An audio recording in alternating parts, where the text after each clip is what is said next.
Hey, what's up, folks? Wow, you're lucky. You get a second live stream. We're going to be seeing more of this, by the way. All right, I got a little bit of a sniffle thing happening. If I die of corona, this is the moment it started. This is when we knew it was going to happen. In any case, so I'm reading my Facebook feed while I'm standing in line to pick up some stuff at the store, and a good friend of mine, a very smart guy, who I disagree with politically, but have managed to have a couple of really good conversations with on things we disagree with, put up a post on Facebook basically going, I can't believe that Trump supporters believe that coronavirus is a hoax aimed at bringing down Donald Trump, and a level of upset that follows that set of assumptions. Now, if that was a real thing, if any significant portion of Donald Trump supporters believe that the virus itself was a hoax, then we would have a problem, right? Because almost half the nation is a Trump supporter, and that would mean that half the nation believes that the virus wasn't a real thing. But, and this is one of the problems, that isn't true. It's not even remotely true. So in order to unpack this a little bit, we have to look at two things. One, the absolute glee with which Don Lemon and CNN in particular will twist the truth to suit them, to create a narrative that doesn't exist. Two, the fact that entire swaths of the population simply eat these narratives up, internalize them, see them through their Facebook feeds time after time after time, see my old video on drip feeds, and then they internalize it.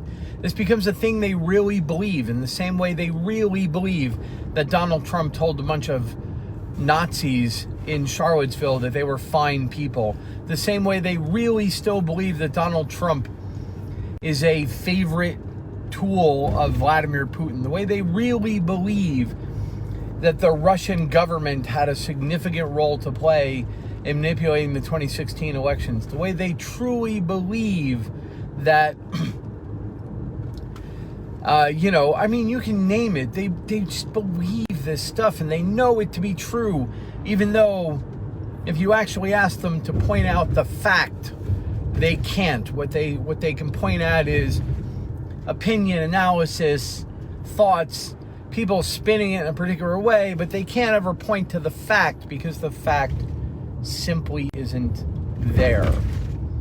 But that's not their fault entirely, because the entirety of their media system packages the narrative up and hands them a soundbite, and then their friend shares it, and they see a headline, and they see a little video clip, and they think they know what's going on, and the whole everyone around them is acting the same way. So of course it's reinforcing, and by the time it's all said and done, even if they eventually see a fact that doesn't fit it, the internalization is there, right? The frame has been set, to use the NLP context.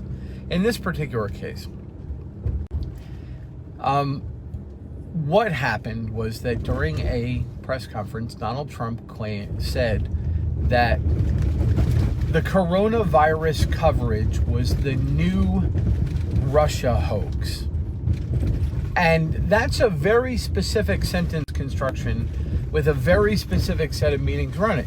Now, the Russia hoax refers to the media creating out of entirely nothing, because we now know that there are absolutely no facts at the bottom of it. The media creating the illusion that there was hard evidence that Donald Trump's campaign had colluded with the Russian government, and that the Russian government had taken specific and discrete steps that we knew about that were solely intended to bring about the creation of a Donald Trump-led U.S. government.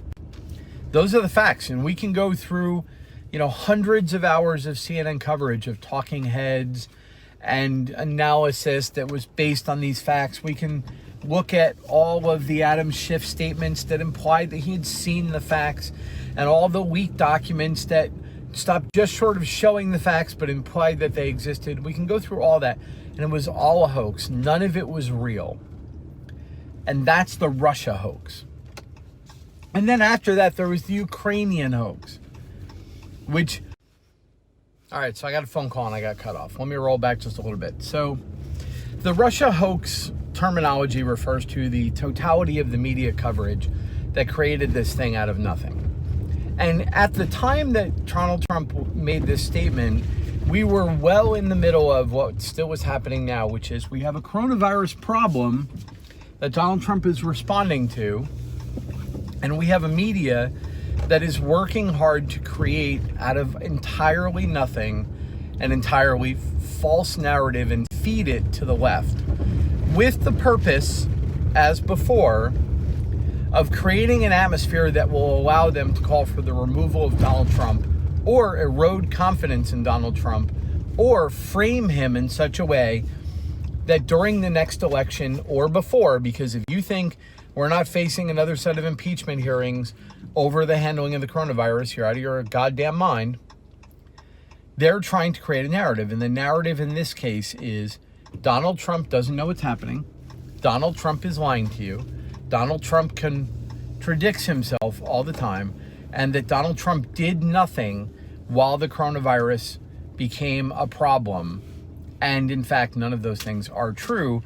But in particular, the idea that Donald Trump did nothing is ludicrous. At the point where Donald Trump, citing concerns over the growing coronavirus problem, shut down travel to China, the biggest thing that the Democrats were talking about, that CNN was talking about, that MSNBC was talking about, that Fox News was talking about, every single one of these people was wall-to-wall 24/7 on the largest threat to America in the history of threats to America, which was Donald Trump had a phone call with somebody from the Ukraine. So I find it ridiculous that these people who spent the first months of the year while the corona thing was growing, while Donald Trump was talking about the corona thing, while he took action, that these guys were spending all of their time yelling and screaming about Ukraine and not one peep from any of them about the coronavirus. There is not one Democratic senator on record going, I understand that this Ukrainian thing is important, but right now there's a global pandemic happening that we have to pay attention to. So somehow, let's assume for a moment that Donald Trump wasn't on the ball on it, and he was. But we're going to vilify the President of the United States because he was not alone taking a set of actions that absolutely no one in the U.S. government was calling for, that the World Health Organization was actively discouraging, and that every commentator in the world, when they bothered talking about it at all, said to take any action to shut down travel and to try and mitigate the damage of this global pandemic was in fact racist and xenophobic. So that's the narrative. The narrative is that Donald Trump didn't do what he obviously should have done when literally nobody in the government was talking about doing any of it. And if you are going to argue that the U.S. government doesn't know anything, do anything, or can't talk about anything unless the president is doing it, and thus Congress and the Senate are blameless for not taking up any topic that the president isn't taking up, then I vote that we dissolve the Senate and the Congress, because clearly they serve no purpose, right? That our entire government is embodied in the presidency, and that he and he alone is the only person who needs to be thinking about any of this. But anyway, that's even assuming that the fantasy illusion is true about Donald Trump's reactions. But it's actually not true, right? Trump was sounding the alarm. Trump was on the ball. Trump was taking action. So when Donald Trump spoke about the media response to this, in those words, he said, media, the Democrats are calling for this and reporting on it very badly. He said, this is their new Russia hoax. Proving his point, literally true, CNN and MSNBC and 1,000 Twitter people took to their keyboards and wrote, Donald Trump calls China virus a hoax. Literally, not what he said. Literally, not what anyone with a functioning IQ who actually watched the statement he made could have walked away from with. And they twisted his words about his criticism about them twisting his words. And they did that, and they created that narrative. And now for almost a month, certainly for 2 weeks, my feed is full with NPCs who are going, didn't Donald Trump call the Wuhan virus a hoax? I can't believe Donald Trump sat on this and did nothing for a while, but then again, he thought it was a hoax. Donald Trump hates science, and that's why he thought this virus was a hoax. It's maddening. Maddening. But nothing I'm not used to for 3.5 years. But for those of you who have a functioning mind, if you have fallen prey to this thing where you just are being kept awake at night for your fear of being led by a man who thought the virus was a hoax, you owe it to yourself to go to the actual video, and not just the 5 seconds surrounding that sentence, but take the minute around it. And while there's certainly an argument to be had about whether Donald Trump is being fair to the media, while we could certainly have a well-meaning disagreement about whether the media coverage is accurate and fair or being a hoax, there is no real well-meaning argument around Donald Trump thinks the virus is a hoax. It doesn't fit with the fact pattern of his statements. It does not fit with the fact pattern of his actions. And it does not fit with the fact pattern of his actual statements. What does fit the fact pattern we've seen time after time is that the press will take every opportunity to take Donald Trump out of context and spin a narrative with the intention of creating chaos and cutting confidence.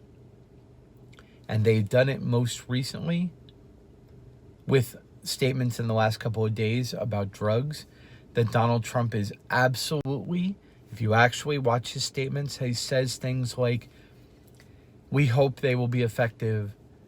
We have seen great results. We hope to have this available shortly. We're trying to get this out to you as soon as we can.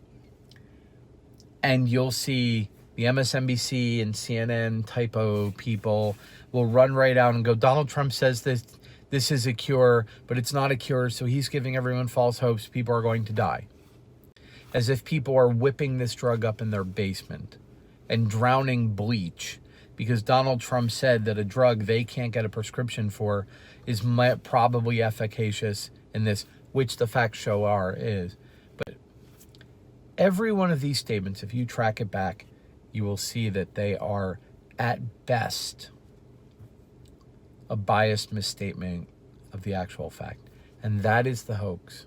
And that is what will eventually be known as the corona hoax. Not the virus, the coverage. In the same way, the Ukrainian hoax is not denying that there was a phone call, but it's talking about the coverage. In the way the Russian hoax is not a denial of the fact that the Russians spent something like $100,000 and influenced the 2016 elections in every direction, which is what the facts actually show, with a total impact that was less than the number of people reached by the average Miley Cyrus nipple picture, by the way. But anyway, the idea that Donald Trump at any moment in time thought the coronavirus was a hoax is ludicrous. It's counter to the facts. And yet, it's believed. That is a sad state of affairs. Anyway, I know a lot of you are well-meaning. You just need to dig a little deeper. Take it easy, guys. And that's a little bit of the corona hoax.